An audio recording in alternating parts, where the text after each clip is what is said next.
के परिवार को जब ये सुनते होंगे कि हमारे परिवार का एक सदस्य देश के लिए शहीद हो गया, बस इसी भाव के साथ अपने देश के एक ऐसे कवि जिन्हें वर्तमान समय में युग कवि के नाम से जाना जाता है, हम आप उन्हें बखूबी जानते होंगे, जिनका नाम डॉक्टर कुमार विश्वास है, जिनकी पंक्तियाँ मैं आप सबके सामने लेकर उपस्थित हूँ। मैं ये प्रयास करूँगा कि उनकी इस कविताओं की पंक्तियों का भाव जो उन्होंने कहा है, मैं अपने माध्यम से आप सबके बीच रखूँ। उसके पहले मैं आप सबसे एक छोटा सा निवेदन करना चाहूँगा कि आप सबके अंदर वैज्ञानिक भी खास का कोई पंक्ति चल रहा हो या कोई मन, तो आप हमें उसको दबा लें, क्योंकि ये पंक्ति आपको बहुत विरोध कर सकती है। पंक्तियाँ इस प्रकार है नमन को जो अपने देह को अमृत देकर इस जगत में शौर्य की जीवित कहानी हो गए हैं। है नमन उनको कि जिनके सामने कौना हिमालय जो धरा पर गिर पड़े पर आसमानी हो गए हैं। है नमन उनको जो अपने देह को अमृत देकर पिता जिनके रक्त से उज्जवल किया कुलवंश माथा, माँ वही जो दूध से इस देश की रज तौल आई, बहन जिसने सामनों में भर लिया पतझड़ स्वयं ही, हाथ ना उलझे कलाई से वो राखी छोड़ लाई। बेटियां जो लोरियों में भी प्रभाती सुन रही थी, पिता तुम पर गर्व है चुपचाप जाकर बोल आई। प्रिया जिनके चूड़ियों में सितारे टूटते थे, मांग का सिंदूर देकर जो उजाले मोड़ लाई। है नमन उस देहरी को, है नमन उस देहरी को जहाँ तुम खेले कन्हैया, रज तुम्हारे परम तप की राजधानी हो गए हैं। है नमन उनको कि जिनके सामने बौना हिमालय जो धरा पर गिर पड़े पर आसमानी हो गए हैं। है नमन उनको।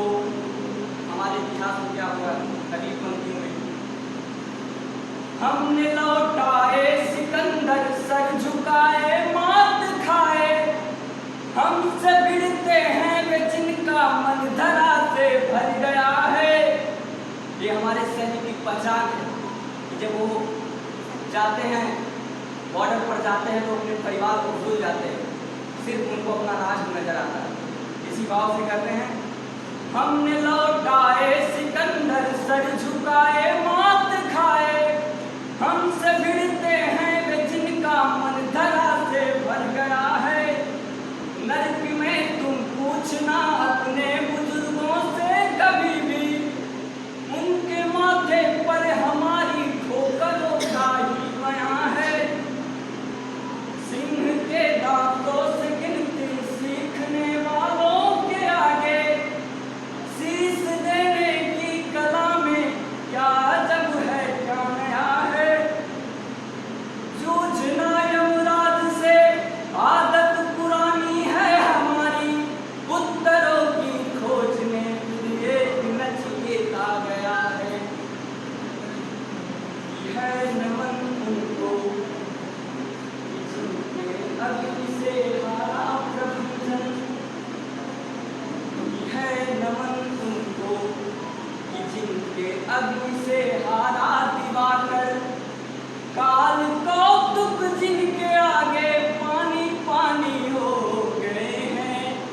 है नमन उनको कि जिनके सामने मौना में उत्तर प्रदेश में ये एक ज्योतिषी घटना है कि काफ़ी दिनों तक जब किसी दंपति को पुत्र की प्राप्ति नहीं होती तो हमारे ज्योतिषी उनको सोमवार भूखा रहने का सलाह देते हैं।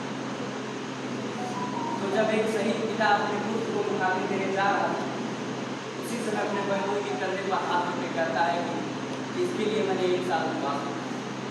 सोचिए क्या भाव रहा होगा। अगली पंक्ति में कहते हैं, लिख चुकी है विधि तुम्हारी वीरता के पुण्य रेखे, विजय के उद्घोष गीता के कथन तुमको नमन है। लिख चुकी है विधि तुम्हारी वीरता के पुण्य रेखे, विजय के उद्घोष गीता के कथन तुमको नमन है। राखियों की प्रतीक्षा सिंदूर दानों की व्यथाएं, राखियों की प्रतीक्षा सिंदूर दानों की व्यथाएं, देश हित प्रतिबद्ध यौवन के सपन तुमको नमन है। बहन के विश्वास भाई के सखा उनके सहारे, पिता के व्रत के परिक्रमा के नयन तुमको नमन है। नमन उनको जिनको काल पाकर हुआ पावन, है नमन उनको जिनको काल पाकर हुआ पावन। शिखर जिनके चरण छूकर और मानी हो गए हैं, है नमन उनको कि जिनके सामने बौना हिमालय, जो धरा पर गिर पड़े पर आसमानी हो गए हैं, है नमन उनको।